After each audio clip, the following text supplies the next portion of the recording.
On peut proposer des mesures pour mobiliser l'épargne des Belges, mais il faut qu'elles soient simples à comprendre pour la vendre et qu'il y ait un incitant fiscal.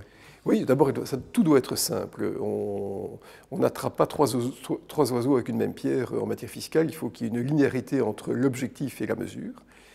Ça, c'est une première chose. Et pourquoi un avantage fiscal? Ça peut sembler un peu outrancier de donner un avantage fiscal, mais aujourd'hui, il faut en fait passer à un système d'impôt négatif. Il faut se dire que toute levée d'impôt, aujourd'hui, va contrarier la consommation et l'investissement. Et donc, on doit au contraire baisser l'impôt pour stimuler la consommation. On peut penser à des baisses de TVA ciblées, on peut penser à des impôts négatifs en matière de revenus professionnels et en matière de taxation des revenus du capital.